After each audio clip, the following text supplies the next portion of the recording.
ഈ സിനിമാ നിർമ്മാണത്തേക്ക് വന്നിട്ട് ഇടയ്ക്കൊക്കെ ഒന്ന് കൈപൊള്ളിയോ? എന്ത് പറയുന്നു, ഞാൻ അമ്പലത്തിൽ വരുന്നില്ല എന്ന് പറഞ്ഞ് സ്ഥിരമായി പരാതി, ശാന്തിക്കാരൻ പരാതി പറയുന്നു പറഞ്ഞ് ഭാര്യ സ്ഥിരം പറഞ്ഞിട്ട് അവസാനം അമ്പലത്തിൽ പോകാൻ തിരിച്ചു. അപ്പം ശാന്തിക്കാരൻ പറയുന്നു കൊണ്ടൊന്ന് സ്ക്രിപ്റ്റ് വരുന്നു. സിനിമയിൽ ഒരു ഗാംബ്ലിംഗ് ആണെന്നെങ്കിലും പറയാം, പക്ഷേ നാടകത്തെ സംബന്ധിച്ച് എന്താ പറയുക, തിരിച്ചു കിട്ടുന്ന ഒരു സാധ്യത പോലും ഇല്ലല്ലോ. നമ്മൾ പഠിക്കാൻ ഏറ്റവും ബുദ്ധിമുട്ടുള്ളത് പുല്ലാങ്കുഴലാണ് എന്നിങ്ങനെ കേട്ടിട്ടുണ്ട് അല്ലേ? ഒരു പഠിക്കാനല്ല, തുടങ്ങാൻ. അതായത് ഏതൊരു ഇൻസ്ട്രുമെന്റും നമ്മളൊന്ന് തട്ടിയ ശബ്ദം വരും. പുല്ലാങ്കുഴൽ മാത്രം അങ്ങ് ഒന്നും വരില്ല, കാറ്റ് മാത്രമേ വരുള്ളൂ. തീർച്ചയായിട്ടും ഇതൊരു AI യുഗമാണല്ലോ. എന്താണ് സംഭവിക്കാൻ പോണ് എന്ന് എനിക്ക് അറിയില്ല. എന്തായാലും റോബോട്ട് നമ്മളെ കുളിപ്പിച്ചു തരില്ല, സോപ്പ് തന്നെ വേണ്ടി വരുമായിരിക്കാം. സിനിമയിലൊക്കെ അഭിനയിക്കുന്നു, മുഖം കാണിക്കുന്നു ഒക്കെ ചെയ്യുന്നുണ്ട്. അപ്പോൾ നമ്മൾ ചിലരുണ്ട്, ഇപ്പോൾ കുറച്ച് പണമൊക്കെ ആയി അല്ലെങ്കിൽ സിനിമ നിർമ്മിക്കുന്നു, ആ സിനിമയിൽ ഒരു വേഷം വേണം എന്ന് പറഞ്ഞാൽ അത് പെട്ടെന്ന് സാധ്യമാകുന്ന കാര്യം തന്നെയാണ്. പക്ഷേ അങ്ങനെയല്ല, സിനിമയിൽ അഭിനയിക്കുന്നു, ഒപ്പം നാടകത്തിൽ അഭിനയിക്കുന്നു, മുഴുനീള കഥാപാത്രമായി അഭിനയിക്കുന്നു. അനുരാഗക്കടവിൽ എനിക്ക് ഓർമ്മ വരുന്നു. അത് നാടകം. ആ ആ അപ്പോൾ അത് ഒരു കുടുംബ ബന്ധങ്ങളുടെയും സാമൂഹിക പശ്ചാത്തലങ്ങളും ഒക്കെ ഒരു പറയുന്ന ഒരു നാടകം. എങ്ങനെയായിരുന്നു അതിന്റെ പിന്നണി പ്രവർത്തനങ്ങളും, ആ നാടകം നാടകം അരങ്ങത്തെത്തിയ ഞാൻ ഒരു കാര്യം കോളേജിൽ എങ്ങനെയാണ്? പഠിക്കുന്ന കാലത്ത് തുടങ്ങിയതാണ്. ഉം, ഞാൻ പഠിക്കുന്ന കാലത്ത് തന്നെ ഉം. ഞാൻ താമസിച്ച കോളനിയിലൊക്കെ സ്ഥിരമായിട്ട് നാടകം ചെയ്യുമായിരുന്നു. പിന്നെ മോഹൻലാലിൻ്റെ ജൂനിയറായിരുന്നു MG കോളേജിൽ. ജഗദീഷിൻ്റെ സ്റ്റുഡൻ്റ് ആയിരുന്നു. അപ്പോൾ ഇതിൻ്റെ ജഗദീഷ് സ്റ്റുഡന്റ് സ്റ്റുഡൻ്റ് ആയിരുന്നു. അപ്പോൾ ആദ്യത്തെ സ്റ്റുഡൻ്റ് അദ്ദേഹം പഠിപ്പിക്കാൻ വരുമ്പോൾ അദ്ദേഹം അന്ന് വളരെ ചെറിയ പ്രായത്തിലുള്ള ഒരു, അപ്പോൾ ആ കാലം മുതൽ തന്നെ നമുക്ക് ഈ ഒരു രംഗത്തോടുള്ള ഒരു ബന്ധം ഉണ്ടായിരുന്നു. പക്ഷേ ഈ സിനിമയിൽ നിർമ്മിക്കുക, അഭിനയിക്കുക എന്ന് പറഞ്ഞാൽ ഞാനൊരു തിരുത്ത് പറയാണ്. ഞാൻ അഭിനയിച്ച സിനിമകളുടെ കണക്കെടുത്ത് നോക്കിയാൽ 2-3 സിനിമയെ ഞാൻ നിർമ്മിച്ച സിനിമയുള്ളൂ. ബാക്കിയെല്ലാം മറ്റുള്ളവരുടെ സിനിമയിലാണ് അഭിനയിച്ചിട്ടുള്ളത്. കാരണം ഞാൻ ഒരിക്കലും എനിക്ക് വേണ്ടി അഭിനയിക്കാൻ സിനിമ ചെയ്തിട്ടുണ്ട്. അപ്പോൾ അച്ഛനൊരു വാഴ വെച്ചു എന്ന സിനിമയിൽ ഞാൻ നായക കഥാപാത്രമാണ്. അത് എനിക്ക് വേണ്ടി ആ കഥാപാത്രം ഉണ്ടാക്കി ഞാൻ ചെയ്തതാണ്. അത് ഒരു എക്സംഷനാണ്. ബാക്കി ഒരു സിനിമയിൽ ഞാൻ ആവശ്യപ്പെട്ടിട്ടില്ല. എൻ്റെ ഒരു സിനിമയിൽ ഞാൻ ആവശ്യപ്പെട്ട ഒരു കഥാപാത്രം ഉണ്ടാക്കിയിട്ടില്ല. 1-2 സിനിമകളിൽ അവർ പറ്റിയ കഥാപാത്രത്തിന് വേണ്ടി വിളിച്ചു കാണുമായിരിക്കും. പക്ഷേ ബാക്കി ഞാൻ അഭിനയിച്ചുകൊണ്ടിരിക്കുന്നതല്ല. ഇപ്പൊ തമിഴിലാണെങ്കിലും എത്രയോ സിനിമ രജനീകാന്തിന്റെ കൂടെ അഭിനയിച്ചു. ഞാൻ നിർമ്മിച്ച സിനിമയല്ല. അതിനുശേഷം ഇപ്പൊ കഴിഞ്ഞ വർഷം ഏറ്റവും ഹിറ്റായ സിറൈ എന്ന സിനിമ, കഴിഞ്ഞ വർഷമല്ല, ആക്ച്വലി ജനുവരിയിലൊക്കെയാണ് അത് ഓടിക്കൊണ്ടിരുന്നത്. അതിൽ നല്ലൊരു കഥാപാത്രം ചെയ്യാൻ പറ്റി. അപ്പൊ അതൊക്കെ എന്നിലെ ഒരു നടനെ മനസ്സിലാക്കിയിട്ട് അവർ വിളിക്കുന്നതാണ്. അല്ലാതെ എനിക്ക് അഭിനയിക്കാൻ വേണ്ടി സിനിമ ചെയ്ത് സ്ഥിരമായിട്ട് നിലനിൽക്കുന്ന ആഗ്രഹിക്കുന്ന ആളല്ല. പിന്നെ സിനിമയെക്കാൾ ഏറെ ഞാൻ ഇഷ്ടപ്പെടുന്നത് നാടകം തന്നെയാണ്. നാടകം എല്ലാ വർഷവും, എനിക്ക് തോന്നുന്നു കഴിഞ്ഞ ഒരു 45 വർഷത്തിൽ ഞാൻ നാടകം ചെയ്യാത്ത വർഷം ഉണ്ടാവില്ല. ഒന്നിൽ കൂടുതൽ സ്റ്റേജുകൾ ചെയ്യുന്നുണ്ടാവും, ഒന്നിൽ കൂടുതൽ നാടകങ്ങൾ ചെയ്യുന്നുണ്ടാവും. അപ്പോൾ എത്ര കഥാപാത്രങ്ങൾ ചെയ്തു, എത്ര നാടകം ചെയ്തു എന്ന് എനിക്ക് കണക്കില്ല. ഒരുപക്ഷെ ഒരു വലിയ സിനിമാ നടന്മാർക്ക് ലഭിച്ചതിനേക്കാൾ കൂടുതൽ നല്ല കഥാപാത്രങ്ങൾ, നായക പ്രാധാന്യമുള്ള കഥാപാത്രങ്ങൾ ചെയ്യാനുള്ള അവസരം എനിക്ക് നാടകത്തിലൂടെ ലഭിച്ചിട്ടുണ്ട്.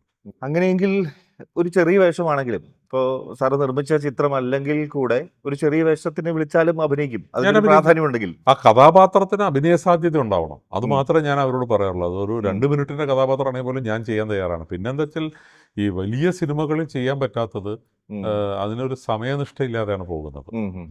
അവർ പറയുന്ന ഡേറ്റുകൾ മാറിക്കൊണ്ടിരിക്കും. അപ്പോൾ ബിസിനസ് തിരക്കിൻ്റെ ഇടയിൽ എനിക്ക് അത് പറ്റുന്നില്ല. അതേസമയം മുൻകൂട്ടി ഒരു ഡേറ്റ് പറഞ്ഞ് അത് എത്ര ദിവസമാണെങ്കിലും അത് എനിക്ക് അഡ്ജസ്റ്റ് ചെയ്ത് അതിനനുസരിച്ച് പ്ലാൻ ചെയ്യാൻ പറ്റും. പിന്നെ താങ്ക്സ് ടു ടെക്നോളജി ഞാൻ എവിടെ ഇരുന്നാലും എനിക്ക് ജോലി ചെയ്യാൻ പറ്റും. ഇന്നിപ്പോൾ ഫിസിക്കലായിട്ട് ഓഫീസ് റൂമിൽ ഇരിക്കണം എന്നില്ല. അപ്പോൾ ഞാൻ ഷൂട്ടിങ്ങിൻ്റെ സമയത്ത് ഇപ്പോൾ അച്ഛനൊരു വാഴ വെച്ചതിൻ്റെ ഷൂട്ടിങ്ങിനൊക്കെ ഞാൻ ദിവസവും 14 മണിക്കൂർ ഷൂട്ടിങ്ങിനുള്ള 1 മാസത്തോളം ഷൂട്ടുണ്ടായിരുന്നു. പക്ഷേ നമ്മൾ ക്യാമറയുടെ മുമ്പിൽ 1 മണിക്കൂറോ 1.5 മണിക്കൂറോ ഇരിക്കുന്നുള്ളൂ. ബാക്കി സമയം മുഴുവൻ ഈ ലൈറ്റിംഗ് മാറ്റി അതിന് വേണ്ടിയുള്ള സമയമാണ്. അപ്പോൾ ആ സമയത്ത് കാരവനിൽ ഇരുന്നോ നമുക്ക് ജോലി ചെയ്യാം. എൻ്റെ മറ്റുള്ള അപ്പോയിൻമെന്റ്സ്, ചെന്നൈയിൽ അപ്പോയിൻമെന്റ് ചോദിക്കുന്നവരോട് ലൊക്കേഷനിൽ വരാൻ പറയാം. അവിടെ ഇരുന്ന് മീറ്റിംഗ്സ് നടത്താം, പിന്നെ സൂം മീറ്റിംഗ്സ് നടത്താം, വായിക്കാം, എല്ലാം നടക്കുന്നു. അപ്പോൾ ഒരു കാര്യവും പെൻഡിങ് ആവുന്നില്ല. സിനിമ അഭിനയം കൊണ്ട് എൻ്റെ വർക്കുകൾ ഒരിക്കലും പെൻഡിങ് ആവുന്നില്ല. അതിനുവേണ്ടി മെനക്കെട്ട് നടക്കേണ്ട ആവശ്യമില്ല. പിന്നെ നമുക്ക് അതിനുവേണ്ടി ഒരു പ്രിപ്പറേഷനും ആവശ്യമില്ല. നടന്മാരുടെ ഒരു ഭാഗ്യം അതാണ്. ഇപ്പോൾ ഒരു ടെക്നീഷ്യൻ ആണെങ്കിൽ അല്ലെങ്കിൽ ഒരു ഡയറക്ടർ ആണെങ്കിൽ അതിനുവേണ്ടി പ്രിപ്പറേഷന് വേണ്ടി തന്നെ കുറെ 6 മാസത്തോളം ചിലവാകും. നടന് അതിന്റെ ആവശ്യമില്ലല്ലോ, അഭിനയിച്ചാൽ മതിയല്ലോ. ഈ സിനിമ അഭിനയം അല്ലെങ്കിൽ നാടക അഭിനയവുമായി ബന്ധപ്പെട്ട് ഇപ്പോൾ വളരെ തിരക്ക് പിടിച്ച ജീവിതത്തിനിടയിൽ ഇപ്പം ആദ്യമൊന്നും ഇങ്ങനെ ഇല്ലായിരുന്നു. ഇപ്പോൾ അതിന്റെ കൂടെ ബിസിനസ് ചെയ്യാൻ പറ്റുമെന്ന് പറഞ്ഞു. എന്തെങ്കിലും ഒരു രസകരമായ അനുഭവം അല്ലെങ്കിൽ അത്തരം ഒരു കാര്യം, എന്തെങ്കിലും കൗതുകകരമായ കാര്യം എന്തെങ്കിലും പങ്കുവെക്കാനുണ്ടോ? ഈ പ്രത്യേകിച്ച് നാടകവുമായി ബന്ധപ്പെട്ട് അതിന്റെ അഭിനയിക്കുന്ന സമയത്തോ അല്ലെങ്കിൽ സ്റ്റേജിലോ പിന്നണിയിലോ? നാടക നടന്മാർക്ക് എത്ര അനുഭവങ്ങളാണ്. അതായത് നമ്മൾ രംഗത്ത് കാണുന്നത് മാത്രമേ പ്രേക്ഷകൻ കാണുള്ളൂ. ആ സ്റ്റേജിന്റെ പുറകിൽ നടക്കുന്ന തമാശകളും പ്രശ്നങ്ങളും. അപ്പോൾ ചില സിനിമയിലൊക്കെ കണ്ടിട്ടുണ്ട്. തമാശ രൂപേണ വേണമെങ്കിൽ പറയാവുന്നത് ചിലപ്പോൾ ഒരു ബിസിനസ്സുകാരനാണ്. ഇപ്പൊ താങ്കള് നാടകം കണ്ടു എന്നല്ലേ പറഞ്ഞത്. അപ്പൊ നാടകം കാണാൻ അവിടെ വന്നിരിക്കുന്നവർ ചിലപ്പോൾ എൻ്റെ തൊഴിലാളികൾ ഉണ്ടാവാം, എൻ്റെ സ്റ്റാഫ് ഉണ്ടാകാം, എൻ്റെ ബന്ധുക്കൾ ഉണ്ടാകാം, അതും കൂടിയ അമ്മാവന്മാരും. അപ്പോൾ നമ്മൾ നാടകം ചെയ്യുമ്പോൾ ഇപ്പോൾ അനുരാഗ കടവിൽ തന്നെ ഞാൻ കുറച്ച് പ്രണയമൊക്കെ ചെയ്യുന്നുണ്ട്. അപ്പോൾ അതുപോലത്തെ സീനുകളൊക്കെ വരുമ്പോൾ ഒരു ചെറിയ പ്രശ്നം ഉണ്ടാകാം. അപ്പോൾ ഒരു ചെറിയ ഓർമ്മ എന്ന് വെച്ചാൽ ഇപ്പോഴല്ല, കുറച്ച് വർഷങ്ങൾക്ക് മുമ്പാണ്. അന്ന് അറിയപ്പെടുന്ന ഒരു ചലച്ചിത്ര നിർമ്മാതാവും സംവിധായകനായിട്ടുള്ള ആളുണ്ട്, ഡോക്ടർ ബാലകൃഷ്ണൻ. ഡോക്ടർ ബാലകൃഷ്ണൻ്റെ ശിഷ്യന്മാരാണ് സത്യനന്ദിക്കാടും ഹരിഹരനും അങ്ങനെയുള്ള ഐ വി ശശി അടക്കമുള്ളവരെല്ലാം അദ്ദേഹത്തിൻ്റെ ശിഷ്യന്മാരാണ്. ആ കാലഘട്ടത്തിൽ അദ്ദേഹം നാടകവും ചെയ്യുമായിരുന്നു.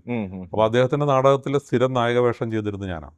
അപ്പോൾ ഇതുപോലൊരു നാടകം ചെയ്യുകയാണ്. അപ്പോൾ സ്റ്റേജിൻ്റെ മുമ്പിലാണെങ്കിൽ ഈ പറഞ്ഞ മാതിരി ഡോക്ടർ സിദ്ധനും വൈഫും ഉണ്ട്, എൻ്റെ മറ്റു ബന്ധുക്കളുണ്ട്, ഭാര്യയുണ്ട്, പെൺകുട്ടികൾ, മക്കളുണ്ട്. ഇവരെല്ലാം വേദിയിലുണ്ടെന്ന് എനിക്കറിയാം. അപ്പം ഞാൻ അഭിനയിക്കുന്ന ഒരു പ്രണയരംഗമാണ്. അപ്പോൾ ഞാൻ പെൺകുട്ടിയെ തേടി അച്ഛനും അമ്മയും അമ്പലത്തിൽ പോയ സമയം നോക്കി അവരുടെ വീട്ടിലേക്ക് കയറുകയാണ്. അപ്പോൾ സംഗീതം വരുന്നു, പ്രണയാതുരമായ സംഗീതം നോക്കുന്നു, പരസ്പരം അവരടുക്കുന്നു, അവര് പതുക്കെ കെട്ടിപ്പിടിക്കുന്നു. അടുത്ത മൂവ്മെന്റിലേക്ക് പോകുമ്പോഴേക്കും അമ്പലത്തിൽ പോയ അമ്മ അകത്തേക്ക് വരണം. അതാണ് സീൻ. അപ്പോൾ അങ്ങനെ ഒരു പക്ഷേ ഈ റിഹേഴ്സൽ സമയത്ത് അമ്പലത്തിൽ പോകുന്ന വേഷമിട്ട് ആ സ്ത്രീ പ്രാക്ടീസ് ചെയ്തിരുന്നില്ല. അപ്പോൾ നാടകം തുടങ്ങിയപ്പോൾ ഇവര് അമ്പലത്തിൽ പോകാനുള്ള ഡ്രസ്സ് മാറ്റിക്കൊണ്ടിരിക്കുക. ഇവിടെ നമ്മൾ നാടകം തുടങ്ങി. അപ്പോൾ അമ്പലത്തിൽ പോയ അമ്മ വരുന്നില്ല, എൻട്രി ആവുന്നില്ല. അവര് എൻട്രി ആകുന്നില്ല. സംഗീതം അങ്ങനെ അതിന്റെ മൂർധന്യത്തിലേക്ക് പോയിക്കൊണ്ടിരിക്കുക. അപ്പൊ വേർത്ത് ഒലിച്ച് എന്താ എങ്ങനെയാണ് ചെയ്യുക എന്നുള്ള. അപ്പൊ അവിടെയൊക്കെ ആണ് നമ്മൾ ഉണ്ടാകുന്നത്. അപ്പൊ എന്തു സംഭവിക്കാം. ചിലപ്പോൾ അഭിനയിക്കാൻ പറ്റാതെ നിന്ന് പോയിട്ടുണ്ടാവും. പക്ഷെ കൂടെ അഭിനയിക്കുന്ന ആളും അത് സഹകരിക്കണം. അതൊന്നും ഞാൻ അഭിനയിക്കുന്ന പ്രൊഫഷണൽസിന്റെ കൂടെ അല്ല, നമ്മളെല്ലാം അമേച്ചറാണ്. ഫാമിലിയിൽ നിന്നുള്ള പെൺകുട്ടികളൊക്കെയാണ് കൂടെ അഭിനയിക്കുന്നത്. അപ്പോൾ എങ്ങനെയൊക്കെയോ അത് ഇന്നും ആലോചിക്കുമ്പോൾ എനിക്ക് ഒരു നൈറ്റ് മെയറാണ്. എങ്ങനെ അത് ഒരു മിനിറ്റൊക്കെ നമുക്ക് ഒരു ദിവസം മാതിരിയൊക്കെ തോന്നിയത്. ഒരു മിനിറ്റ് പോലും എടുത്തു കാണില്ല ആ ഗ്യാപ്പ്. പക്ഷെ ആ ഒരു മിനിറ്റ് എന്ന് പറയുന്നത് ഒരു നാടക നടന് സ്റ്റേജിൽ നിൽക്കുമ്പോഴേ അറിയുള്ളൂ അതിന്റെ ഒരു ടൈമിംഗ് വളരെ പ്രധാനമാണല്ലോ. അങ്ങനെയുള്ള എത്രയോ അനുഭവങ്ങളാണ് നമുക്കുണ്ടാവുന്നത്. ഈ സിനിമാ നിർമ്മാണത്തേക്ക് വന്നിട്ട് ഇടയ്ക്കൊക്കെ ഒന്ന് കൈപൊള്ളിയോ? എത്രയോ തവണ. എന്താ ഇടയ്ക്കൊക്കെ എന്ന് പറയുന്നത്? എത്രയോ തവണ വീണ്ടും സിനിമ എടുക്കും. വീണ്ടും അത് ലാഭം കിട്ടിയിട്ടുണ്ട്. എത്രയോ സിനിമകളിൽ ലാഭം കിട്ടിയിട്ടുണ്ട്, എത്രയോ സിനിമകളിൽ കൈപൊള്ളുക എന്നുള്ളതല്ല. 3-4 സിനിമയിൽ നിന്ന് ഉണ്ടാക്കിയത് ഒരു സിനിമയിൽ നിന്ന് തന്നെ പോയി കിട്ടും. അത് സിനിമയാണ് ഇപ്പൊ ഏറ്റവും സംഭവിച്ചത് ഇപ്പൊ അവസാനം ഇറങ്ങിയ സിനിമയാണ് പൃഥ്വിരാജ് അഭിനയിച്ച വിലായത്ത് ബുദ്ധ. എന്താ സിനിമയ്ക്ക് പറ്റിയത് എന്താണ്? അതിപ്പോൾ എനിക്ക് കൃത്യമായിട്ട് പറയാൻ പറ്റില്ല. ഒരു സോഷ്യൽ മീഡിയ അറ്റാക്ക് രാജുവിന് അഗൻസ്റ്റ് ഉണ്ടായിരുന്നു. പിന്നെ എനിക്ക് തോന്നുന്നു കുറച്ച് ലാഗ് ഉണ്ടായിരുന്നു. അതൊക്കെയാണ് സംഭവിച്ചത്. പക്ഷെ വലിയ പ്രതീക്ഷ ഉണ്ടായിരുന്ന സിനിമയായിരുന്നു. പക്ഷെ അടിമുടി താളം തെറ്റിയ ഒരു സിനിമ. എന്നാലും പിന്നോട്ടില്ല. നമ്മൾ അടുത്ത പടം തുടങ്ങുന്നു. അത് മാത്രമല്ല, ഞാനൊരു ഫെസ്റ്റിവൽ പടം ഇപ്പം എൻ്റെ അടുത്ത് ചെയ്ത് തീർത്തു. വലിയൊരു പടം വേറെ ഒന്ന് തുടങ്ങാനിരിക്കുന്നു. കാരണം അതിന് തൊട്ട് മുമ്പ് ചെയ്ത പടത്തിൽ നല്ല ലാഭം കിട്ടിയിരുന്നു. സൂക്ഷ്മദർശിനി ഞാൻ കണ്ടിട്ടുണ്ട്. ഇതൊരു സിനിമ ശരിക്കും ഒരു ഗാംബ്ലിംഗ് ആണോ? ഗാംബ്ലിങ്ങിനേക്കാൾ വലുതാണ്. ഇപ്പൊ ഗാംബ്ലിങ്ങിനുള്ള ഗുണം എന്താ വെച്ചാൽ 50-50 ആണ്. ചാൻസ് ഉണ്ട്. അപ്പുറമാണ്. ഇത് എന്താണ് 7% ആണ് ആവറേജ് മലയാള സിനിമയുടെ സക്സസ്. അപ്പൊ ഇങ്ങനെ ഗാംബ്ലിംഗ് എന്ന് പറയാൻ പറ്റും. അറിഞ്ഞുകൊണ്ട് തന്നെയാണ് ഇത് ചെയ്യുന്നത്. 100 സിനിമ വരുമ്പോൾ 7 സിനിമയ്ക്ക് ഇറക്കിയ പൈസ തിരിച്ചു കിട്ടുന്നുള്ളൂ. കിട്ടിയ ലൂട്ടിയില്ലേ ചട്ടി. പക്ഷേ ഇപ്പോൾ സാറിൻ്റെ സിനിമകൾ പ്രൊഡ്യൂസ് ചെയ്ത സിനിമകൾ കുറേയൊക്കെ ഒരു ലോ ബഡ്ജറ്റ് സിനിമകൾ ആണെന്നാണ് ഞാൻ കൂടുതൽ മനസ്സിലാക്കുന്നത്. ബിഗ് ബഡ്ജറ്റുകളും ഉണ്ട്. അല്ല, ഞാൻ മിക്സ് ആണ്. ഞാൻ ഇന്നതേ ചെയ്യുള്ളൂ കലാമൂല്യം എന്തെങ്കിലും സന്ദേശം ഉണ്ടാവും. എന്തെങ്കിലും സന്ദേശം ഉണ്ടാവും. പിന്നെ ഒരിക്കൽ ചെയ്ത ജോണർ, ഇപ്പൊ ഉദാഹരണത്തിന് ഇപ്പൊ പൃഥ്വിരാജിന്റെ എസ്ര എന്ന് പറഞ്ഞ സിനിമ വലിയ ഹിറ്റായിരുന്നു. അത് പ്രേതവുമായിട്ട് ബന്ധപ്പെട്ട ഹൊറർ സിനിമയാണ്. എത്രയോ ആളുകൾ അതിന് ശേഷം ഹൊറർ കഥയായിട്ട് വന്നു. ഹൊറർ കഥകൾ വരുന്നത് ഒന്നും പരാജയപ്പെടാറുമില്ല. പക്ഷെ എന്നാലും ഞാൻ ഹൊറർ സിനിമ ചെയ്യുന്നില്ല. ആ ഒരു കാറ്റഗറി മതി. അതുപോലെയാണ് ഞാൻ പറയുന്നത്. അപ്പോൾ ക്രിസ്ത്യൻ ബ്രദേഴ്സ് പോലത്തെ ഒരു കമേഴ്ഷ്യൽ പടം ചെയ്തു മോഹൻലാലിനെ വെച്ച്. അതിനുശേഷം അതുപോലെ ഒരു സബ്ജക്റ്റ് ഞാൻ പിന്നെ ചെയ്യണമെന്ന് ആഗ്രഹിച്ചിട്ടില്ല. അതേസമയം പാലേരി മാണിക്യം പോലെയുള്ള, മമ്മൂട്ടിയുടെ പോലെയുള്ള കുറച്ച് നല്ല കലാമൂല്യമുള്ള സിനിമ അത് ചെയ്യാൻ സാധിച്ചിട്ടുണ്ട്. അപ്പോൾ അതുപോലെയുള്ള സിനിമകൾ പിന്നീട് ചെയ്തു. പിന്നെ കഴിഞ്ഞ ഇപ്പോൾ അവസാന കാലഘട്ടത്തിൽ ചെയ്ത സിനിമകളെല്ലാം തന്നെ അറിയപ്പെടുന്നതാണ്. ഞാൻ E4 ചേർന്നുകൊണ്ട് കുറേ സിനിമകൾ ചെയ്തു. ഗപ്പി, എസ്ര, ഗോദ, പിന്നെ അമ്പിളി, ഒരു മുത്തശ്ശി കഥ, അങ്ങനെയുള്ള കുറേ ഇഷ്കെല്ലാം വളരെ നല്ല പടങ്ങളാണ്. പട എന്ന് പറയുന്ന സിനിമ അതെല്ലാം എന്നെ സംബന്ധിച്ചോളം വളരെ വളരെ നല്ല സിനിമ. അല്ല അതൊന്നും അങ്ങനെ അന്വേഷണം എന്ന് പറഞ്ഞൊരു സിനിമ ചെയ്തു. അന്വേഷണം കുറച്ച് സാമ്പത്തികമായിട്ട് കുറച്ച് ഇതായിരുന്നു. ബാക്കിയെല്ലാം നമുക്ക് കുഴപ്പമുണ്ടായിരുന്നില്ല. ഇടയിൽ ഒന്നോ രണ്ടോ മോശമാവും. ഈ ഒരു ഫിലിം പ്രൊഡ്യൂസറാണ് എന്ന് അറിഞ്ഞു കഴിഞ്ഞാൽ നമുക്കറിയാം, ഇപ്പം സിനിമാ മോഹം ഒരു 100 പേരെ എടുത്തു കഴിഞ്ഞാൽ അതിലൊരു 20 പേർക്കൊക്കെ വളരെ സിനിമാ മോഹങ്ങളുമായി കൊണ്ട് നടക്കുന്നവരാണ്. സ്വന്തമായി കഥ എഴുതുക, എനിക്കൊരു കഥയുണ്ട്, അല്ലെങ്കിൽ ഞാൻ ഈ സംവിധാനം ചെയ്യാൻ ആഗ്രഹമുണ്ട് എന്നൊക്കെ പറഞ്ഞ ഒരുപാട് പേരുണ്ട്. കലയുള്ളവർ തന്നെയാണ്, തീവ്രമായ ഒരു ആഗ്രഹമുള്ളവർ തന്നെയാണ്. ഒരുപാട് പേർ ഇങ്ങനെ സമീപിക്കാറുണ്ടോ ഒരു നിർമ്മാതാവ് എന്ന നിലയിൽ? ആര് സമീപിക്കുന്നില്ല എന്ന് ചോദിക്കുന്നതായിരിക്കും നല്ലത്. നമ്മളൊരു പോലീസ് ഓഫീസറെ കാണാൻ ചെന്നാൽ അവിടെ അദ്ദേഹം സ്ക്രിപ്റ്റ് എടുത്ത് തരും. ഒരു ഡോക്ടറെ കാണാൻ ചെന്നാൽ അദ്ദേഹം ഒരു സ്ക്രിപ്റ്റ് എടുത്ത് തരും. എന്ത് പറയുന്നു, ഞാൻ അമ്പലത്തിൽ വരുന്നില്ല എന്ന് പറഞ്ഞ് സ്ഥിരമായി ശാന്തിക്കാരൻ പരാതി പറയുന്നു പറഞ്ഞ് ഭാര്യ സ്ഥിരം പറഞ്ഞിട്ട് അവസാനം അമ്പലത്തിൽ പോകാന്ന് വിചാരിച്ചു. അപ്പൊ ശാന്തിക്കാരൻ പറയുന്നു കൊണ്ടൊന്ന് സ്ക്രിപ്റ്റ് തരുന്നു. അപ്പൊ ഇത് ആര് തരുന്നില്ല എന്ന് ചോദിച്ചാൽ എല്ലാവരിലും ഇതുണ്ട്. അല്ല, അതിലൊരർത്ഥത്തിൽ എനിക്ക് സന്തോഷമാണ്. അങ്ങനെയുള്ള ചിന്ത. അപ്പൊ ഇത് വായിക്കാനുള്ള സമയമില്ല എന്നുള്ളതാണ് നമ്മുടെ പ്രശ്നം. നമുക്ക് ഇങ്ങനെ എല്ലാ സ്ക്രിപ്റ്റും വായിച്ചിട്ട്, അപ്പൊ അതാണ് ഒരു ബുദ്ധിമുട്ട്. അത് ഒരു അതിന്റെ സെലക്ഷൻ പ്രോസസ്സ് വളരെ ബുദ്ധിമുട്ടാണ്. വളരെ ബുദ്ധിമുട്ടാണ്. ഇതൊക്കെ അങ്ങ് സംഭവിക്കുന്നതാണ്. അല്ലാതെ ഇപ്പോൾ ഒരു സിനിമ ചെയ്യാൻ വേണ്ടി 100 സ്ക്രിപ്റ്റ് വായിച്ച് അതിൽ ആര് സംവിധാനം ചെയ്യണമെന്ന് കുറെ പേരെ ഇന്റർവ്യൂ ചെയ്ത് അങ്ങനെ നമുക്ക് ചെയ്യാൻ പറ്റില്ല. അങ്ങനെ സംഭവിക്കുന്നതാണ്. ഈ സിനിമയിലും ഇപ്പോൾ ഒരു ബേസിക്കലി ഒരു കലാകാരൻ കൂടിയാണല്ലോ, സിനിമയും പക്ക ഒരു ബിസിനസ് തന്നെയായിട്ടാണോ കാണുന്നത്? അതായത് ഒരു കൊമേഴ്സ്യൽ ആസ്പെക്റ്റുകൾ ആണോ കൂടുതൽ അതിൽ കാണുന്നത്? ഞാൻ അങ്ങനെ ഫോർമുല ബേസ്ഡ് അതൊരു പാഷനാണോ? പാഷനാണ്. അത് മാത്രമല്ല, എനിക്ക് പറയാൻ പറ്റാത്ത, ഇപ്പൊ ഞാനിപ്പോൾ താങ്കൾ അനുരാഗക്കടവിൽ നാടകം കണ്ടു. ആ നാടകത്തിൽ ഞാൻ ചെയ്ത കഥാപാത്രം, ഞാൻ ചെയ്ത പ്രവൃത്തികൾ AV അനൂപ് എന്ന ബിസിനസ്സുകാരന് അല്ലെങ്കിൽ ഈ സോഷ്യൽ ലൈഫിലുള്ള ഒരാൾക്ക് ചെയ്യാൻ പറ്റില്ല. ഒരിക്കലും ചെയ്യാൻ പറ്റില്ല. അപ്പം മാറി നിന്ന് അതിന് ആ കഥാപാത്രത്തെ അവിടെ നിന്ന് സംസാരിക്കുമ്പോൾ ആരോ പറയുണ്ടായിരുന്നു, ആ കഥാപാത്രത്തെ ഞാൻ മാറി നിന്ന് കണ്ട് ആസ്വദിക്കുകയാണ് എന്നിലൂടെ. അതുപോലെ തന്നെയാണ് ഒരു സിനിമ നിർമ്മിക്കുക. എനിക്ക് പറയാൻ പറ്റാത്ത പല കാര്യങ്ങളും ഉണ്ട്.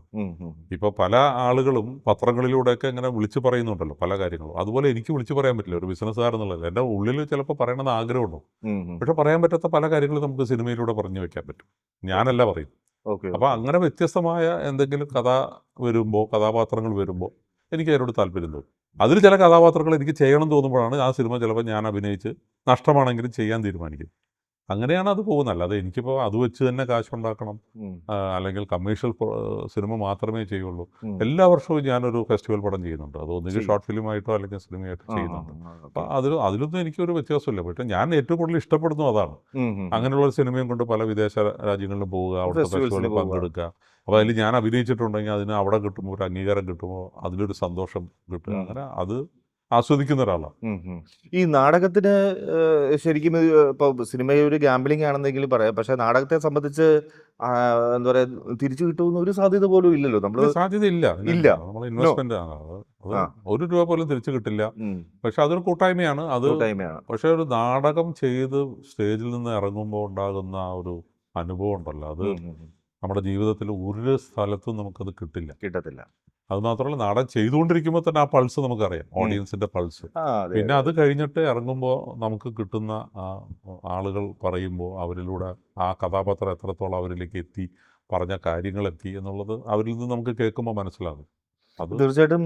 അല്ലെങ്കിൽ ഈ മോഹൻലാലിനൊന്നും നാടകം ചെയ്യേണ്ട ഒരു കാര്യമില്ലല്ലോ, അല്ലേ? സ്റ്റേജ് പെർഫോം ചെയ്യുന്ന എല്ലാ നടന്മാർക്കും അത് ചെയ്യാനും പറ്റില്ല. പോലുള്ളവർക്കേ ചെയ്യാൻ പറ്റുള്ളൂ, എല്ലാവർക്കും ചെയ്യാൻ പറ്റില്ല. മുകേഷ് അങ്ങനെയുള്ളവരൊക്കെയാണ് അത് ചെയ്തിട്ടുള്ളത്. അതൊരു അനുഭവം തന്നെയാണ്, യാതൊരു സംശയമില്ല. പിന്നെ അത് മാത്രമല്ല, അവിടെ റീടേക്ക് ഒന്നും ഇല്ലല്ലോ. അപ്പോൾ നമ്മളിലൂടെ മാത്രമാണല്ലോ, സംവിധായകന് പോലും പിന്നെ അവിടെ ഒരു റോളും ഇല്ല. അത് ദൈവാനുഗ്രഹമായിട്ട് തന്നെ ഞാൻ കണക്കാക്കുന്നത്. ഈ പ്രായത്തിലും നമുക്ക് ഇത്രയും നേരം ഡയലോഗ് പറയാൻ പറ്റുന്നതും അത് വരുന്നതും അതൊക്കെ അങ്ങ്.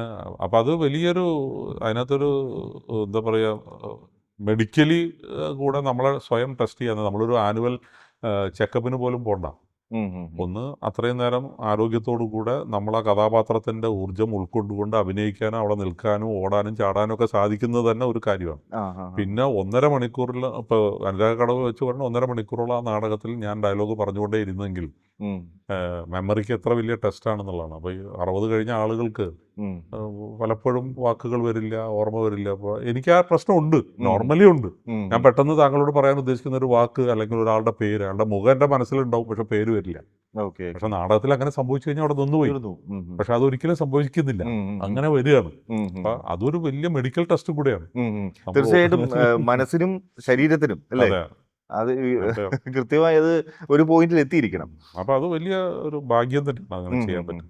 എന്താണ് ഇനിയിപ്പോൾ ഒരു നമ്മുടെ എല്ലാ മേഖലകളിലും ഇങ്ങനെ നിറഞ്ഞു നിൽക്കുകയാണ്. ഒരു ബിസിനസ് ലോകത്ത് നിൽക്കുന്നു, കല, സാഹിത്യം, സിനിമ അല്ലേ, ആ ഒരു സംവിധാനം എല്ലാ രംഗത്തും ഇങ്ങനെ നിൽക്കുകയാണ്. അപ്പോൾ ഇനി എന്തെങ്കിലും മേഖലകൾ അച്ചീവ് ചെയ്യാനുണ്ടോ, അല്ലെങ്കിൽ ബാക്കി നിൽക്കുന്ന? ഞാൻ ഒന്നിലും ഒരു അച്ചീവറായിട്ട് തന്നെ കണക്കാക്കുന്നൊന്നുമില്ല. ഞാൻ ഒന്നിലും അങ്ങനെ ഒരു ടോപ്പിലെത്തിയില്ല. ഇപ്പോൾ ബിസിനസ്സിൽ തന്നെ ഞാൻ വലിയ ടാർഗറ്റ് ഒന്നും വെക്കുന്നില്ല. ഞാൻ എല്ലാ കൊല്ലവും വളരണം എന്ന് മാത്രമേ എനിക്ക് ആഗ്രഹമുള്ളൂ, അല്ലാതെ ഒറ്റയടിക്ക്. ഈ വളർച്ച എന്ന് പറയുമ്പോൾ ഏതൊക്കെയാണ് ഉദ്ദേശിക്കുന്നത്? സാമ്പത്തികമായുള്ള വളർച്ചയാണ്? സാമ്പത്തികം എന്ന് പറഞ്ഞാൽ ഒന്ന് ടേൺ ഓവർ വളരെ മുഖ്യമാണ്. ടേൺ ഓവർ അതിനോടൊപ്പം അനുസരിച്ചുള്ള പ്രോഫിറ്റിനേക്കാൾ കൂടുതൽ നമുക്ക് കമ്പനിയുടെ ഗ്രോത്ത് എന്ന് പറയുന്നത് നമ്മൾ എത്ര ടൺ വിൽക്കുന്നു എന്നുള്ളത് തന്നെയാണ്. പുതിയ മാർക്കറ്റുകളിൽ എത്തുന്നു, പുതിയ മേഖലകളിൽ എത്തുന്നു എന്നുള്ളത്. പക്ഷെ അത് ഒന്നിച്ച് ഒറ്റയടിക്ക് കീഴടക്കാനുള്ള ശ്രമം എനിക്കില്ല. എല്ലാ വർഷവും നമ്മളുടെ ഗ്രാഫ് നോക്കിക്കഴിഞ്ഞാൽ ഗ്രാഫ് ഇങ്ങനെ കൃത്യമായിട്ട് മേലോട്ട് പോകണം. അത് ഇങ്ങനെ ആവരുത്. അപ്പോൾ അങ്ങനെ വരുമ്പോഴാണ് തൊഴിലാളികൾക്ക് ശമ്പളം കൊടുക്കാൻ പറ്റാണ്ടാവും, ബാങ്കിൽ പൈസ കൊടുക്കാൻ പറ്റാണ്ടാവും. അപ്പോൾ അങ്ങനെ വരുന്നില്ല. അതുപോലെ നമ്മൾ അടുത്ത വർഷം നമ്മൾ 10 ഇരട്ടി വിൽക്കാമെന്ന് വിചാരിച്ചുകൊണ്ട് വലിയ ഫാക്ടറി സെറ്റ് ചെയ്യുന്നു, അവസാനം പരാജയപ്പെടുന്നു. അതൊന്നുമില്ല. നമ്മൾക്ക് മനസ്സിൽ കണ്ട അല്ലെങ്കിൽ അച്ചീവബിൾ ആയിട്ടുള്ള ടാർഗറ്റിനനുസരിച്ച് ഫാക്ടറി സെറ്റ് ചെയ്യുന്നുള്ളൂ, അതിനനുസരിച്ച് ആളുകളെ എടുക്കുന്നുള്ളൂ. അത് കൃത്യമായിട്ട് കൊണ്ടു കിടക്കുന്നു എന്നുള്ളതാണ്. കാരണം നമ്മൾ ഈ ഫാമിലി ബിസിനസ് എന്ന് പറയുമ്പോൾ എല്ലാവരും വിചാരം അതെന്തോ വലിയ അച്ചീവ്മെന്റിലേക്ക് പോകണമെന്നുള്ളത്. എന്താണ് ഫാമിലി ബിസിനസ്? എൻ്റെ ഫാമിലി, എൻ്റെ കുടുംബം ജീവിക്കാൻ വേണ്ടി നമ്മളൊരു ബിസിനസ് ചെയ്യുന്നു. അപ്പോൾ അതിന് നമ്മളെപ്പോഴും ലിമിറ്റ് വെക്കുന്നത് നല്ലതാണെന്ന് വിശ്വസിക്കുന്ന ആളാണ്. അതിന് അപവാദങ്ങളുണ്ടാകാം. 10 തലമുറ വരെ ഇത് അത്രയും ഗംഭീരമായിട്ട് പോകണം, ലോകം മുഴുവൻ പിടിച്ചടക്കണം, 10,000-കണക്കിന് കോടികളിൽ എത്തിക്കണം എന്ന് പറയുന്നത് തീർച്ചയായിട്ടും അത് പ്രോപ്പർ ബിസിനസ് ചിന്തയാണ്. പക്ഷെ ഫാമിലി ബിസിനസ് എന്ന് പറഞ്ഞാൽ അതല്ല.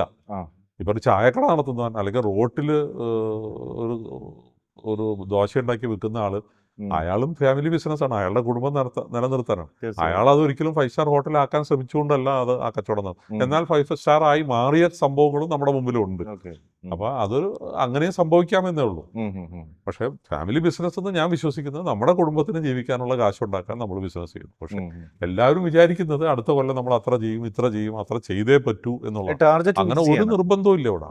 അത് വെറുതെ നമ്മുടെ അങ്ങനെ അത്ര വലിയ ടാർഗറ്റുകൾ ഫിക്സ് ചെയ്താൽ നമുക്ക് ഏറ്റവും അത്യാവശ്യം എന്താണ്? സമാധാനമായിട്ട് ഉറങ്ങുക എന്നുള്ളതാണ്. അത് നഷ്ടപ്പെടും.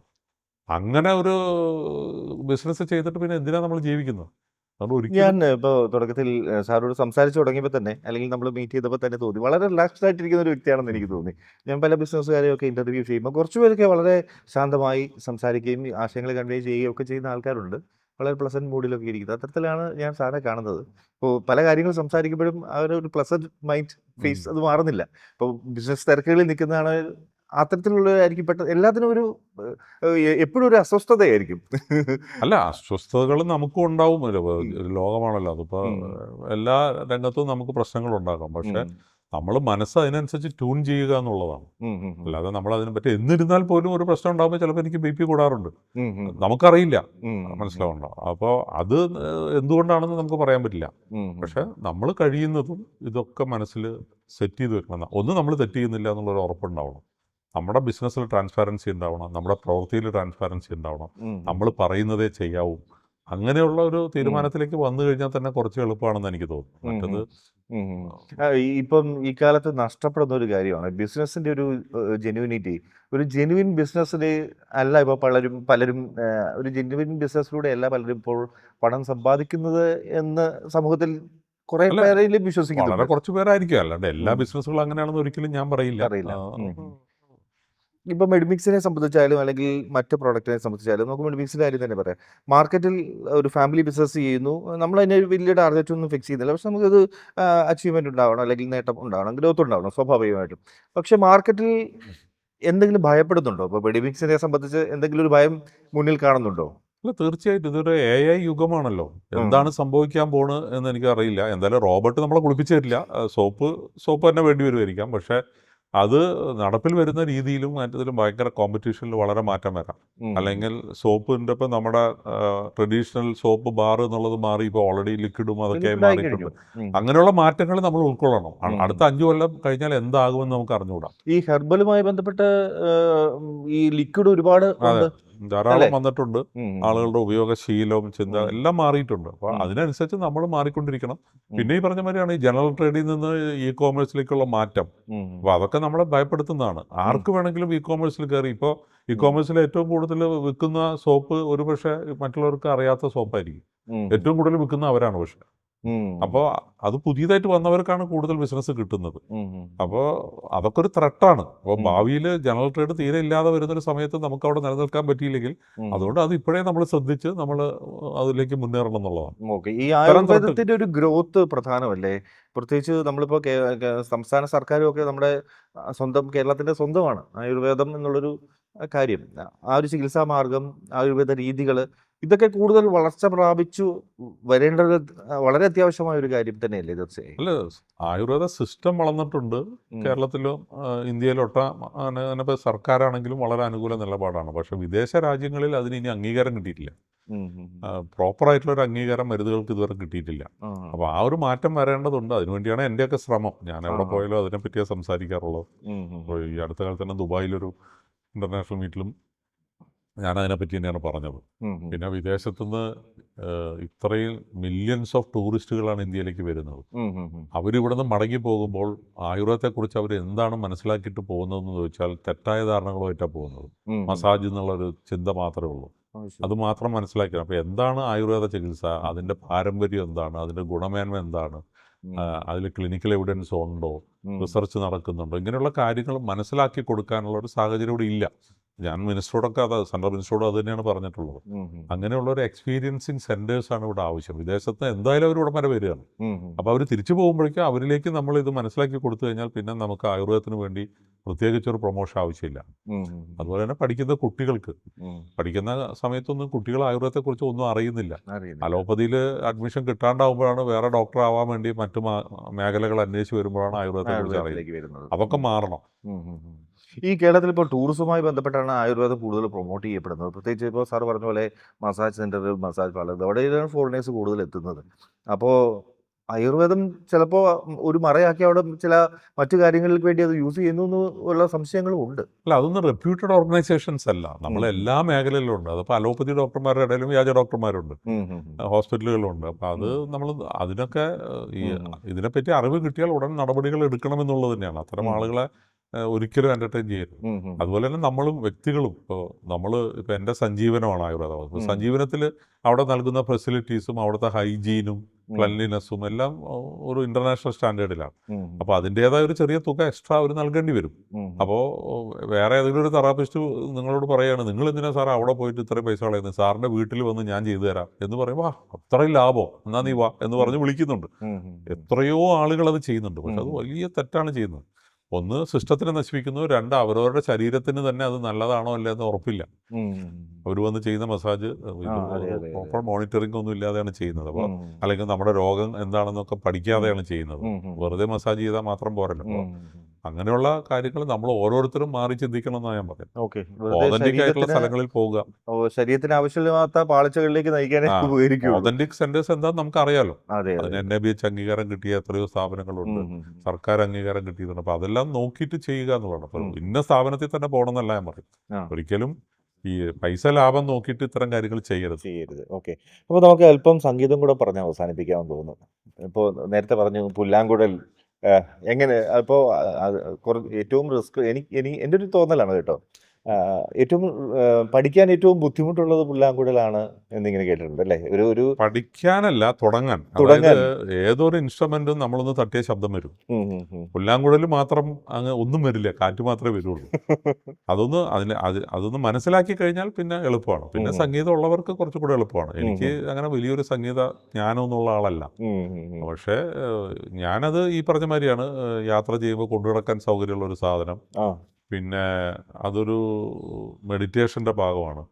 ഞാൻ അങ്ങനെ രാവിലെ പ്രാർത്ഥന മുറിയിൽ പോയി പ്രാർത്ഥിക്കുക, അല്ലെങ്കിൽ ശ്ലോകം ചൊല്ലുക, പ്രാർത്ഥനാ ഗാനം ആലപിക്കുക, അമ്പലത്തിൽ പോയി അങ്ങനെയൊന്നും ഒരു സ്വഭാവമില്ല. എന്നാൽ വിശ്വാസിയാണ് താനും, അല്ലാന്ന് ഞാൻ പറയുന്നില്ല. പക്ഷെ അത് മറ്റുള്ളവരെ കാണിക്കാൻ വേണ്ടിയുള്ളതല്ല, എന്നിലുള്ളതാണ്.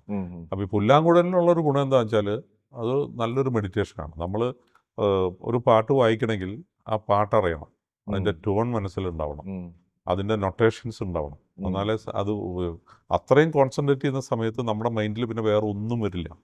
അപ്പോൾ അതൊരു നല്ല അതാണ്. പിന്നെ ഒരു ബ്രീത്തിങ് എക്സസൈസാണ്. ലങ്സിന് ഏറ്റവും ഗുണം കിട്ടുന്ന ഒരു കാര്യമാണ്. ഉദാഹരണത്തിന് ഇപ്പോൾ കൊറോണ വന്ന് ഇരിക്കുന്ന സമയത്ത്, ഞാൻ കൊറോണ വന്ന് ഇരിക്കുമ്പോൾ ഡോക്ടർമാരെന്നെ വിളിച്ചിട്ട്, എൻ്റെ കുടുംബത്തിലുള്ളവരെന്നെ വിളിച്ചിട്ട് നിർബന്ധമായിട്ട് ചെസ്റ്റ് എക്സ്റേ എടുക്കണം, അല്ലെങ്കിൽ അപകടമാണ്. അപ്പം ഞാൻ പറ്റില്ല എന്ന് പറഞ്ഞു. കാരണം ഞാൻ പുറത്തിറങ്ങി കഴിഞ്ഞാൽ വീട്ടിലുള്ളവർക്ക് വരും, നമ്മൾ ഐസൊലേഷനിൽ ഇരിക്കുകയാണ്, പിന്നെ ഡ്രൈവർക്ക് വരും, ഞാൻ പറ്റില്ല എന്ന് പറഞ്ഞു. അപ്പോൾ അവർ പറഞ്ഞാൽ ആംബുലൻസുമായിട്ട് വരുന്നു പറഞ്ഞു.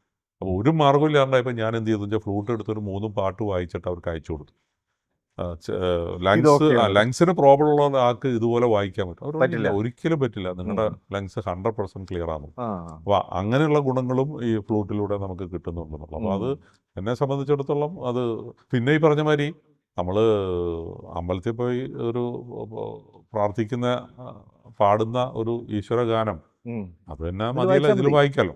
സംഗീതം അത് അത് അതേ രാഗത്തിൽ ക്രിസ്ത്യൻ പാട്ട് വായിക്കാം, ഹിന്ദു വായിക്കാം, മുസ്ലിം, അത് ഒരു അതല്ല. അപ്പോൾ എന്താണ് വായിക്കണമെന്ന് ആർക്കും അറിയില്ല, അത് നമുക്ക് മാത്രമേ അറിയുള്ളൂ. നമ്മുടെ മനസ്സിൽ ഏത് ദൈവത്തെയാണ് പ്രവർത്തിക്കുന്നത് പോലും മറ്റുള്ളവർക്ക് മനസ്സിലാവും. എന്നാൽ അത് കേട്ടാൽ അറിയാം ഇതൊരു ഈശ്വര ഗാനമാണെന്ന്. ഈശ്വരഗാനമാണ്. Okay, okay. എന്തായാലും ഒരു സ്പിരിച്വൽ ടച്ച് ആ കാര്യത്തിൽ വേണം. ഓക്കെ. ഇത് കയ്യിൽ കൊണ്ട് നടക്കാറുണ്ടോ എപ്പോഴും യാത്ര പോകുമ്പോഴൊക്കെ? എവിടെ പോയാലും കൊണ്ടുപോകും? ബാഗിലുണ്ടാവും? ബാഗിലുണ്ടോ? ആണോ? അപ്പോൾ എന്താ പറയുക, റൂം സ്ഥിരമായി യാത്ര ചെയ്യുന്ന ആളാണ്? അതാ, 2-3 ദിവസത്തുള്ള യാത്രയാണെങ്കിൽ എപ്പോഴും എൻ്റെ പെട്ടിയിലുണ്ടാവും. പിന്നെ ഞാൻ ഈ ചില സ്ഥലം, പ്രത്യേകിച്ച് കോഴിക്കോട് പോലെയുള്ള സ്ഥലത്താണ് ഞാൻ കാണുന്നത്. അവിടെയൊക്കെ ഈ ചെറിയ ചെറിയ സംഗീത സദസ്സുകളുണ്ട് രാത്രി വീടുകളിൽ. അപ്പോൾ അങ്ങനെയുള്ളവരൊക്കെ എന്നെ ക്ഷണിക്കും. അപ്പോൾ അവരുടെ കൂടെ ഇരുന്ന് അവർ പാടും, ഞാൻ വായിക്കും, അങ്ങനെയൊക്കെ രസമാണത്. അപ്പോൾ അങ്ങനെയുള്ള അവസരം കിട്ടും. കുടുംബാംഗങ്ങൾ എല്ലാവരും കൂടെ, എൻ്റെ കസിൻസ് എല്ലാവരും കൂടെ കൂടും, അവരുടെ കൂടെ ഇരുന്ന് ഫ്ലൂട്ട് വായിക്കും. അപ്പോൾ അത് അവരും പാടും, അതൊരു സുഖമാണ്. എന്തായാലും നമുക്ക് ഈ ഒരു ഇപ്പൊ കാലഘട്ടമാണ്, പുതിയ പുതിയ ബിസിനസ്സുകൾ വരികയാണ്. അപ്പോൾ നമ്മൾ പ്രൊഡക്റ്റുകളൊന്നും അല്ല കൂടുതൽ, സർവീസ് നേച്ചറിലേക്ക് കൂടുതൽ കാര്യങ്ങൾ പോവുകയാണ്. ഒരു ഈ യങ് തലമുറകളോട്, അല്ലെങ്കിൽ ഈ പിള്ളേരോട്, ജെൻസികളോടൊക്കെ പറയാനുള്ള ഒരു ഉപദേശം എന്താണ്? ശരിക്കും ഈ ഒരു എന്റർപ്രണർഷിപ്പിലേക്ക്, ഒരു ബിസിനസ്സിലേക്ക് ഒക്കെ എടുത്തു വെക്കുന്നവരോട് പറയാനുള്ള, അല്ലെങ്കിൽ മേ ബി ഒരു ജോബ്, ഒരു ഇക്കാര്യത്തിലൊക്കെ എക്സ്പീരിയൻസ് ഉള്ളൊരു ആൾ എന്ന നിലയിൽ എങ്ങനെയാണ് അവരോടൊന്ന് കൺവേ ചെയ്യുന്നത് ചില കാര്യങ്ങൾ? അല്ല, ഇത് ഇന്റർനെറ്റ് നോക്കിയിട്ട് ഒരു ബിസിനസ്സിലേക്ക് ഇറങ്ങരുത്. ഇപ്പോൾ ChatGPT-നോട് ചോദിക്കാം, നമുക്ക് ഇന്നൊരു ബിസിനസ് തുടങ്ങണം, ഇത്ര കോടി ലാഭം ഉണ്ടാക്കണം, ഒരു ഉപദേശം തരാമോ? ഞാൻ അത് തരും. പക്ഷേ അത് മാത്രം വെച്ചുകൊണ്ട് ബിസിനസ്സിൽ ഇറങ്ങരുത്. താങ്കൾ പറഞ്ഞല്ലോ എക്സ്പീരിയൻസ്ഡ് പേഴ്സൺ, ആ എക്സ്പീരിയൻസ് നിങ്ങളും ഗെയിൻ ചെയ്യണമെന്നാണ് ഞാൻ പറയുന്നത്. അത് ഇപ്പോൾ ഒരു ബിസിനസ്സുകാരൻ്റെ മകനാണെങ്കിൽ പോലും ഒന്നുകിൽ അതേ കമ്പനിയിൽ തന്നെ ഒരു മാനേജ്മെൻറ്റ് ട്രെയിനി ആകണം, അല്ലെങ്കിൽ മറ്റൊരു കമ്പനിയിൽ ഒരു മാനേജ്മെൻറ്റ് ട്രെയിനി ആയി അതിനെക്കുറിച്ച് മനസ്സിലാക്കിയാൽ അത് തീർച്ചയായിട്ടും ഗുണം ചെയ്യും. പിന്നെ ഈ ടെക്നോളജി ബേസ്ഡ് ആയിട്ടുള്ള, AI ബേസ്ഡ് ആയിട്ടുള്ള കമ്പനിക്കാരോട് എനിക്ക് പറയാനുള്ള അതിനുള്ള ഒരു അറിവ് എനിക്ക് ഇല്ല. പക്ഷേ എന്തായാലും നമ്മൾ അറിയാത്ത ബിസിനസ്സിൽ ചെയ്യുന്നതുമ്പോൾ അതിൻ്റെതായ റിസ്ക് ഉണ്ട്. അപ്പോൾ അത് ആ അറിവ് നേടാൻ ശ്രമിക്കുക, അറിവുള്ളവരെ കൂടെ ചേർക്കുക, ടീം വർക്കിൽ വിശ്വസിക്കുക, അവർ പറയുന്നതും കൂടെ ഉൾക്കൊണ്ടുകൊണ്ട് ചെയ്യുക. ഒറ്റയ്ക്ക് ഈ ഹ്യൂമൻ ബ്രെയിൻ അപ്പുറം ഒന്നും പോവില്ല, അതൊരിക്കലും ഉണ്ടാവില്ല, തീർച്ചയായിട്ടും ഉണ്ടാവില്ല. AI നമ്മൾ പല കാര്യങ്ങളും ചെയ്യുമ്പോഴും AI നമ്മളോട് പറയാറുണ്ട്, ഏറ്റവും ഒടുവിലായി അവസാന ഭാഗത്തായി എഴുതി കാണിക്കും ചില സന്ദർഭങ്ങളിൽ AI can make mistakes. AI പ്രവർത്തിക്കുന്നത് എങ്ങനെയാണെന്ന് വെച്ചാൽ, ഉള്ള അറിവുകൾ ഓൾറെഡി റെക്കോർഡഡ് ആയിട്ടുള്ള കാര്യങ്ങളിൽ നിന്നാണ് പിക്ക് ചെയ്ത് അത് മിക്സ് ചെയ്ത് അവർ പറഞ്ഞു തരുന്നത്. അതിൽ എത്രയോ മിസ്റ്റേക്കുകൾ, ഇപ്പം ഞാൻ തന്നെ ചോദിക്കുമ്പോൾ എനിക്ക് തന്നെ എത്രയോ തവണ മിസ്റ്റേക്ക് അവർ വരുന്നു. അപ്പോൾ ഞാൻ തിരിച്ചു ചോദിക്കുമ്പോൾ സോറി പറയുന്നുണ്ട്. അപ്പോൾ അത് വേറെ എവിടെയെങ്കിലും റെക്കോർഡഡ് ആയിട്ടുള്ളതാണ്. പിന്നെ ഇപ്പം ഞാനിപ്പോൾ ഒരു എവിടെയെങ്കിലും പോകുന്നു, അവിടെ സംസാരിക്കാൻ ഇന്നൊരു കാര്യം എനിക്ക് വേണമെന്ന് പറയുമ്പോൾ എൻ്റെ ബാക്ക്ഗ്രൗണ്ട് മനസ്സിലാക്കിയിട്ടാണ് ChatGPT എനിക്ക് പറഞ്ഞു തരുന്നത്. അത്രയും അതെല്ലാം തന്നെ അത് ബ്രെയിനല്ല, അത് ഓൾറെഡി റെക്കോർഡാണ്. ഞാനൊരു സിനിമാ നിർമ്മാതാവാണ്, നടനാണ്, എഴുത്തുകാരൻ, ഇതെല്ലാം അറിഞ്ഞുകൊണ്ട് അതിനെ കണക്ട് ചെയ്തുകൊണ്ടാണ്. ഇപ്പോൾ എനിക്ക് ഏറ്റവും അത്ഭുതം ഉണ്ടായത്, ഞാൻ MG കോളേജിൽ പഠിച്ച ആളാണ്. അപ്പോൾ ഞാൻ പറഞ്ഞല്ലോ മോഹൻലാലും ജഗദീഷിൻ്റെ ഒക്കെ കാലം. അപ്പോൾ MG കോളേജിൽ 43 വർഷത്തിന് ശേഷം അവിടെ കുട്ടികളെ അഡ്രസ്സ് ചെയ്യാൻ വേണ്ടി ചീഫ് ഗസ്റ്റായിട്ട് എന്നെ വിളിച്ചു. അപ്പോൾ വലിയ സന്തോഷമാണ് നമ്മൾ പഠിക്കുന്ന കോളേജിലേക്ക്. അപ്പോൾ കുട്ടികളോട് ഇൻട്രാക്ട് ചെയ്യുന്നത് എങ്ങനെയാണ്, എന്താണ് സംസാരിക്കേണ്ടതെന്ന് അറിയാൻ വേണ്ടി ഞാൻ ChatGPT ചോദിച്ചിട്ടുണ്ടായിരുന്നു. ഞാനിങ്ങനെ MG കോളേജിൽ 43 വർഷത്തിന് ക്ഷണിച്ചാണ്, ഞാൻ എന്താണ് സംസാരിക്കുന്നത്. അപ്പോൾ പല കാര്യങ്ങൾ പറഞ്ഞ കൂട്ടത്തിൽ ഒരു കാര്യം എന്നെ ഞെട്ടിപ്പിച്ചു. താങ്കളെ മോഹൻലാലിൻ്റെ ജൂനിയറായിട്ട് പഠിച്ചതാണ്, ജഗദീഷിൻ്റെ സ്റ്റുഡൻ്റ് ആയിരുന്നു. അപ്പോൾ ആ കാലഘട്ടത്തിൽ നിങ്ങൾ 3 പേരും അവിടെ സ്റ്റുഡൻസിനോട് പറയുകയാണ്, ഒരു കാലത്ത് മലയാള സിനിമയെ വാഴുന്ന ഒരു ലോകത്തിൽ ഞങ്ങൾ 3 പേരും ഉണ്ടാകും എന്ന് താങ്കൾ പറഞ്ഞിട്ട് അന്ന് നിങ്ങളെ കളിയാക്കുമായിരുന്നു. ഇന്ന് നിങ്ങൾക്ക് ധൈര്യമായിട്ട് അവിടെ പറയാം. അപ്പോൾ ഞാനത് കുട്ടികളോട് പറഞ്ഞു. കുട്ടികളോട് ഞാൻ പറഞ്ഞു തന്നിട്ട് ഇത് ഇങ്ങനെ സംഭവിച്ചത്. അപ്പോൾ ആണ് പറഞ്ഞു തന്നത്. അപ്പോൾ ഇത് എവിടേക്കോ ഞാൻ പറഞ്ഞ ഇന്റർവ്യൂകളോ അല്ലെങ്കിൽ എവിടേക്കോ ഉണ്ടല്ലോ ഞാൻ മോഹൻലാലിന്റെ ജൂനിയർ ആയിരുന്നു ചെയ്ത് അതിനെ കണക്ട് ചെയ്തുകൊണ്ട് നമുക്കത് പറഞ്ഞു തരുന്നു. അപ്പൊ അതാണ് AI ബുദ്ധി. പക്ഷെ ഇപ്പൊ താങ്കൾ നേരത്തെ പറഞ്ഞ അനുരാഗ കടവിലെ ആ കഥാപാത്രം AIക്ക് ചെയ്യാൻ പറ്റില്ല, എന്തായാലും നമ്മുടെ പെണ്ണിന് ചെയ്യാൻ പറ്റുള്ളൂ. അപ്പൊ അങ്ങനെയൊക്കെയുള്ള എന്തായാലും മനുഷ്യ ബുദ്ധിക്ക് അത് നമ്മൾ എൻ്റർ ചെയ്ത് പ്രോംപ്റ്റ് ചെയ്ത് കൊടുക്കുന്ന കാര്യം അത് റെപ്ലിക്കേറ്റ് ചെയ്യുന്നു വേറൊരു തരത്തിൽ. പലപ്പോഴും ഞാൻ ഈ അടുത്ത കാലത്ത് AI ഒരു കോഴ്സ് അറ്റൻഡ് ചെയ്തപ്പോൾ അവർ പറയുന്നത് ഇപ്പോൾ ഇനി 6 മാസം കൊണ്ട് വരാൻ പോകുന്ന ഒരു പ്രധാന കാര്യം ബിസിനസ്സുകാരെയൊക്കെ സംബന്ധിച്ചിടത്തോളം ഒരു എന്താ പറയുക ട്വിൻ, നമുക്കൊരു ട്വിൻ ഉണ്ടാകാൻ പോകണം, AI ട്വിൻ വരാൻ പോവാം.